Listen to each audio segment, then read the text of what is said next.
भारतीय साक्ष्य अधिनियम 2023 की धारा 8 सामान्य परिकल्पना के बारे में षड्यंत्रकारी द्वारा कही या की गई बातें। धारा 8 और यही धारा जो है 1872 के भारतीय साक्ष्य अधिनियम में धारा 10 के रूप में दी गई है।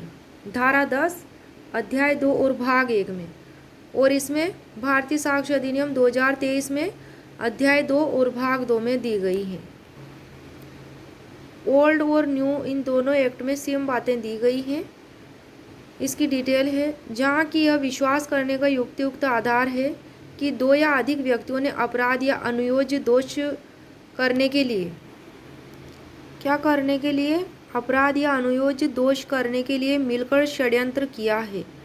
वहाँ उनके सामान्य आशय कॉमन इंटेंशन के बारे में उनमें से किसी एक व्यक्ति द्वारा उस समय के पश्चात जब ऐसा आशय उनमें से किसी एक ने प्रथम बार मन में धारण किया, कही की या लिखी गई कोई बात उन व्यक्तियों में से हर एक व्यक्ति के विरुद्ध जिनके बारे में विश्वास किया जाता है कि उन्होंने इस प्रकार षड्यंत्र किया है, षड्यंत्र का अस्तित्व साबित करने के प्रयोजनार्थ उसी प्रकार सुसंगत तथ्य है कि जिस प्रकार यह दर्शित करने के प्रयोजनार्थ कि ऐसा कोई व्यक्ति उसका पक्षकार था। दृष्टांत है इसके धारा 8 के, यह विश्वास करने का युक्तियुक्त आधार है कि क राज्य के विरुद्ध युद्ध करने के षड्यंत्र में सम्मिलित हुआ है।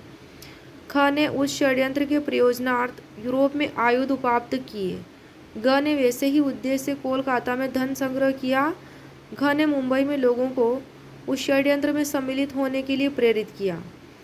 ङ ने आगरा में उस उद्देश्य के पक्ष पोषण में लेख प्रकाशित किए और ग द्वारा कोलकाता में संग्रहित धन को च ने दिल्ली से छ के पास सिंगापुर भेजा। इन तथ्यों और उस षड्यंत्र का वृत्तांत देने वाले झ द्वारा लिखित पत्र की अंतर्वस्तु में से हर एक षड्यंत्र का अस्तित्व साबित करने के लिए तथा उसमें क की सह अपराधिता साबित करने के लिए भी सुसंगत है, चाहे वह उन सभी के बारे में अनभिज्ञ रहा हो और चाहे उन्हें करने वाले व्यक्ति उसके लिए अपरिचित रहे हों और चाहे वे उसके षड्यंत्र में सम्मिलित होने से पूर्व या उसके षड्यंत्र से अलग हो जाने के पश्चात घटित हुए हों।